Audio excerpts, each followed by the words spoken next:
So it appears a feared trade war between the US and Colombia has been averted for now. The White House says it's holding off from imposing a series of tariffs and other measures against Colombia after the country agreed late last night to once again accept US flights carrying deported migrants. Earlier Sunday, President Trump threatened to impose 25% tariffs on goods from the country after it refused to accept those flights. Meantime, federal agencies dramatically ramped up immigration operations this weekend, with nearly 1,000 arrests nationwide on Sunday. On Face the Nation, Vice President Vance defended the Trump administration policies, allowing ICE agents to raid houses of worship and schools.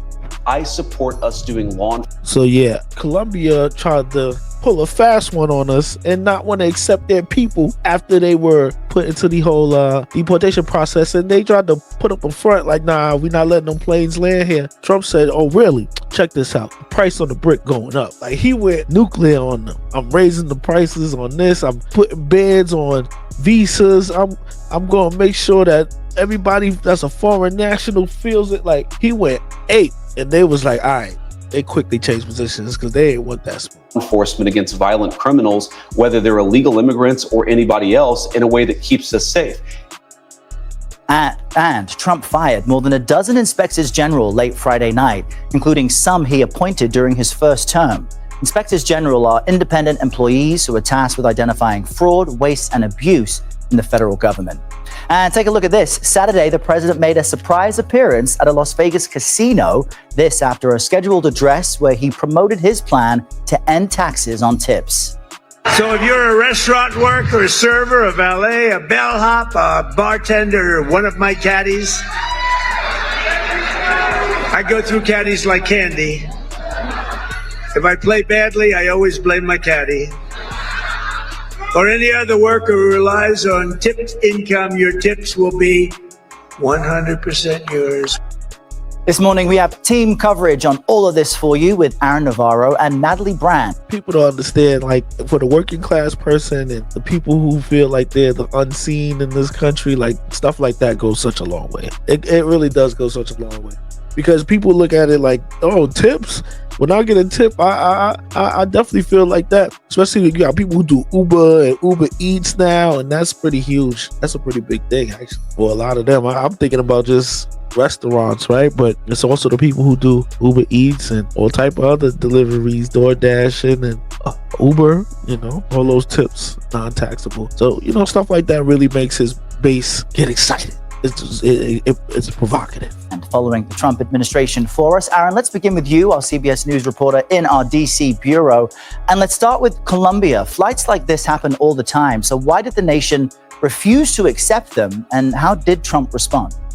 Ariel, good to be with you. What we saw was Colombia President Gustavo Petro criticized that the migrants were coming in via military planes. He criticized the conditions and said that those migrants were not being treated with dignity and respect. And he said he was open to those on non-military flights, said he would offer his presidential plane. But as we saw last night, he eventually agreed and said that he would, quote, guarantee dignified conditions for those on board. Now, military planes being used to transport these migrants is relatively new, in part because Cap, he was trying to make a stance and make a point around the world. I don't think it had nothing to do with, it's because they came in military planes. Yeah, right.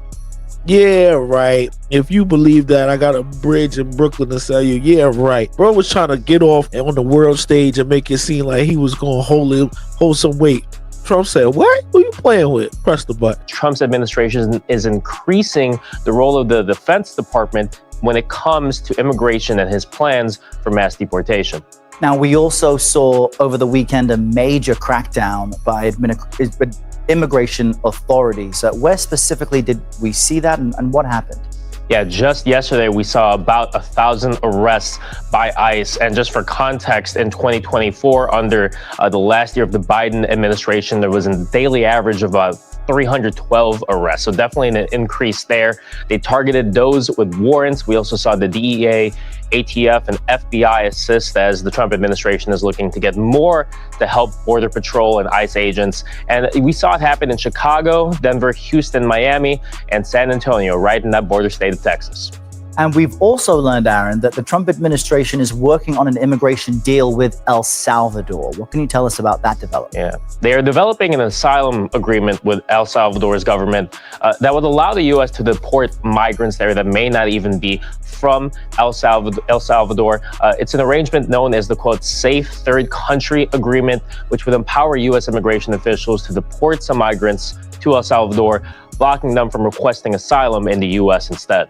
All right, giving us all the updates on the immigration front, Aaron Navarro, thank you. That's interesting. President Donald Trump. So even if they not from El Salvador, he's setting it up with El Salvador where it's like, yo, y'all could be the middleman. We're going to ship them over to y'all. Y'all sort them and distribute them. Like,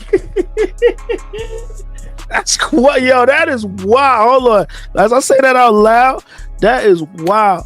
He making a deal with El Salvador to be like, all right, listen, y'all do sort and distribution, like this. Like if you see the movie 688, y'all like they sending them over there to be like, look, we don't know exactly where this motherfucker from. Venezuela, Colombia, Ecuador. I don't know. He playing games. What we do know, we gonna send them to y'all. Y'all figure that whole thing out. Sort them and distribute them. Damn. Yo, that's crazy. That's crazy. That's crazy. Trump is on F around and find out tour right now. If y'all thought he was just talking during that whole run for office, he's letting y'all know, like, nah, I'm 10 toes down. First 100 days, he's going through all his agendas. He's getting it running, geared up. Everything's going. The news is covering and documenting all of these over 1,000 arrests, which was interesting that they said that during Biden's term, it was like 300 arrests a day happening. And they nearly tripled that on Sunday. They was out there rounding them up. Yeah.